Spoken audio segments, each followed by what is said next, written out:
तो चलिए आज कुछ दिलचस्प बात करते हैं। हम सब YouTube पर कहानियां देखते हैं, सुनते हैं, लेकिन आज हम इन कहानियों के पीछे छिपे मतलब को समझने की कोशिश करेंगे, खासकर हिंदी हॉरर कहानियों की। ये एक बड़ा सवाल है ना, कि आज के इस डिजिटल ज़माने में भी कुछ कहानियाँ ऐसी क्यों हैं जो हमें अंदर तक डरा देती हैं।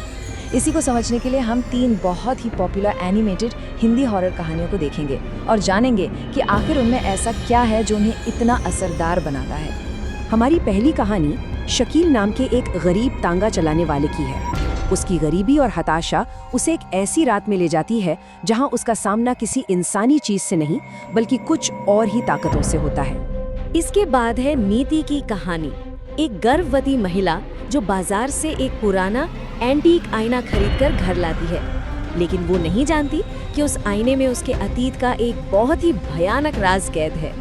और हमारी तीसरी कहानी है रघु की, एक सीधा साधा ऑटो रिक्शा वाला जिसकी जिंदगी में तूफान तब आता है जब वो एक ऐसी भूतिया सवारी बिठा लेता है जिससे वो चाहकर भी पीछा नहीं छुड़ा सकता।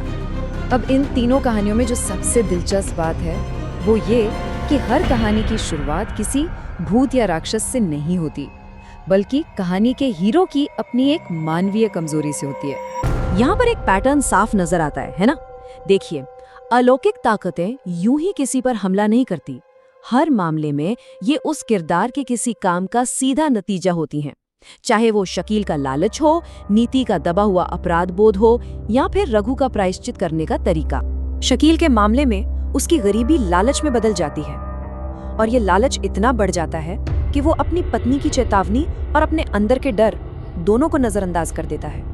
और नीति की कहानी में जो डरावनी घटनाएं उसके साथ होती हैं वो कोई अचानक आया हुआ श्राप नहीं है, बल्कि ये उसके अपने ही अतीत में किए गए गुनाहों का एक भयानक रूप है जो उसे आईने में नजर आता है। तो चलिए अब आगे बढ़ते हैं और देखते हैं कि कहानी में वो मोड़ कब आता है जब हमारी जानी पहचानी दुनिया और उस दूसरी अलौकिक दुनिया के बीच की दीवार टूट जाती है।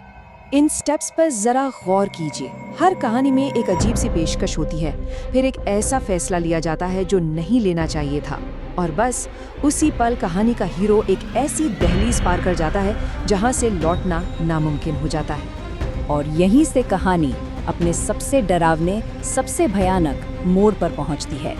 यहाँ माहौल और सस्पेंस का इस्तेमाल करके असली डर पैदा किया जाता है।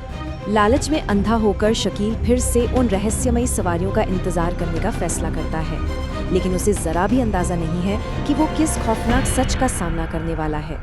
रात के ठीक 2 बजे उसकी नींद नगाड़ों की तेज आवाज से खुलती है। वो जो देखता है उससे उसके होश उड़ जाते हैं।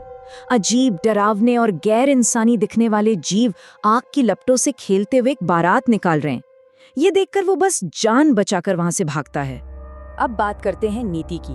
वो घर में एकदम अकेली है, और जो डर अब तक सिर्फ फुसफुसाहटों तक था वो अब एक जानलेवा हमले में बदल जाता है। डर का आलम कुछ ऐसा है कि आईने के अंदर की दुनिया और उसके कमरे के बीच की जो लकीर है वो पूरी तरह से मिट जाती है। उसके लिए बचने का कोई रास्ता नहीं बचता।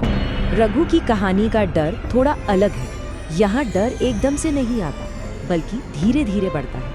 सुधा का भूत उसकी रोज की जिंदगी का एक हिस्सा बन जाता है, एक ऐसा डरावना साया जो उसके घर और ऑटो हर जगह मौजूद है। तो इन सब कहानियों का सार क्या है? सबसे अहम बात यह है कि इनमें से किसी भी कहानी का अंत सुखद नहीं होता। ये असल में आज के जमाने की दंत कथाएं हैं जो एक बहुत बड़ी और कड़ी चेतावनी देती हैं। इन कहानियों को हम कॉशनरी टेल कह सकते हैं, मतलब वो कहानियाँ जो हमें सिखाती हैं कि किसी खास काम, आदत या गलती का अंजाम कितना बुरा हो सकता है।